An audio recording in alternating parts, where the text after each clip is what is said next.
Now, at once at Latrobe because he represented Latrobe Valley newspapers.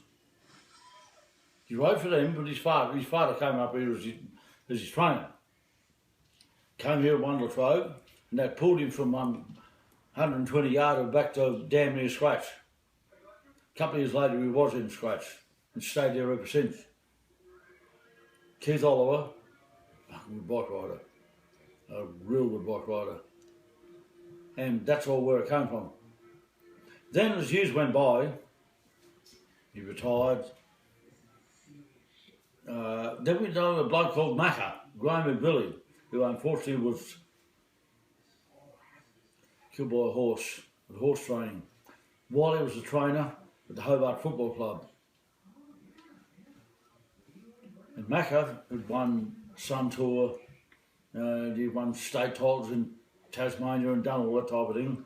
Then when he retired, he became Australia's top sales rep for Cyclist Australia, Peugeot, Mavic, Simplex gears, all that type of stuff, all the good French gear. And he saw it all the way through until he died. Was always admired Macca for that.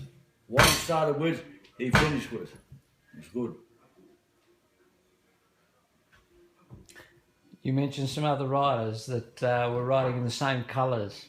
Oh, internationally, back in the 60s, Tom Simpson. Tommy Simpson. Tom Simpson, whose famous last words were, "Get me back on my bike." He was the rider for Peugeot and BP. Mm-hmm. They put him back on his bike, he went 10 hours up the road and died. Graham Gilmore married one of his relatives.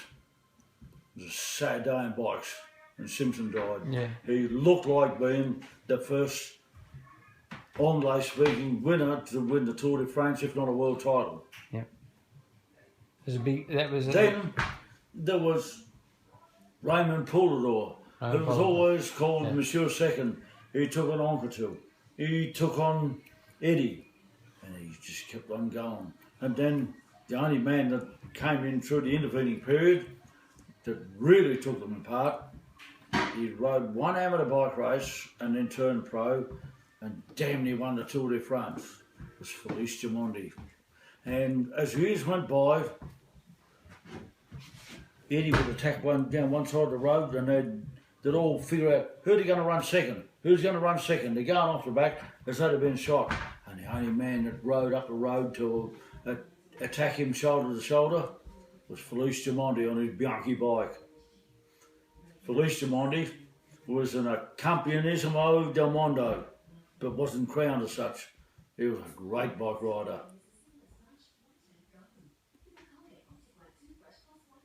Then there was another Frenchman that took over from Poulador. I think he won the Tour de France. Thivenet. Thivenet, yeah. Thivenet. He was a dangerous rider. Very dangerous. Had long legs. Long leverage on the cranks. Long leverage up the hills. A very good bike rider.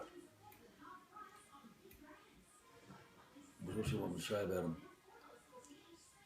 Just keep going, mate. This is fantastic. Thivenet. Who was the best? Who was the best? Pato. Pato. Pato. Yeah. Tell us about Pato. Pato won 2 world titles in the amateurs, won a couple in the pros, and then he was going to win a world title as a professional in the sprint. But he got done out by, I think, Jan Dirksen from downtown Denmark. Yeah. So Pato put himself in a pursuit title, and he rode that like an Australian handicap mate. Who'd he ride against? Faster Copy, who had never been beaten in any bike race ever. They fired the gun, started the pursuit race.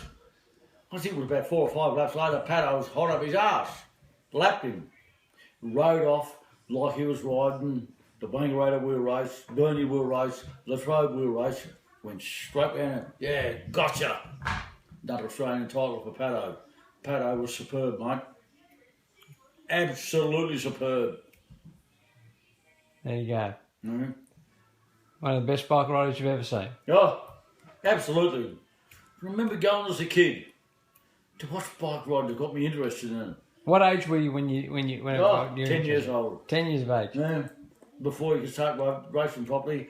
And the two people that stood out the year that I went to watch them ride was Sid Patterson from Australia Yep. and Oscar Plattner from downtown Switzerland. Oscar They Plattner. both rode from 20 yards behind Scratch. 20 yards behind Scratch. Yes. Instead of giving all the others a lift out, they pulled them back behind Scratch and they still got up. Pato could win anything from a half-mile handicap, like Plattner, from a half-mile handicap to a 10-mile scratch race, which they don't even use anymore. They don't even do it anymore. Why is that? Why do you think that is, Tex? Far too confronting and too difficult for the pedals. Just too tough for I the can pedals. remember riding at Wangaratta for a 5-mile title at 42 degrees in the sun.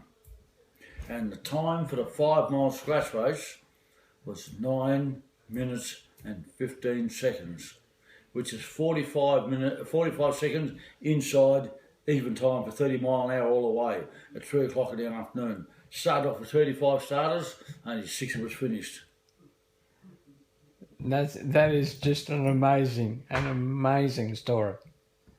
That's how it was. Unbelievable. You had to beat yourself to beat the others. That's what it was all about. And back in the days, there was no such thing as government support. You went training with your mates off the same mark to get in the finals, to get money. Otherwise, the plate was bare. It's neat. You didn't eat. That's how it was. That's how it was. That's how it was. Do it. Do it. I turned pro when I was 16. In the first 3 months that I rode, I learned a hell of a lot about life, competition in sport, competition in life, and that stayed with me right until this very day. Yep. What else you want to know? Mate, what an amazing story. And it will continue. Chapter 1, over and done with. Thank you very much for your time, Tex. And we will carry on this conversation and we look forward to hearing more of what it was like back in the real day. days of racing, yes. And don't forget, this has been brought to you by Nines Wide World of Sports. Cheers, mate.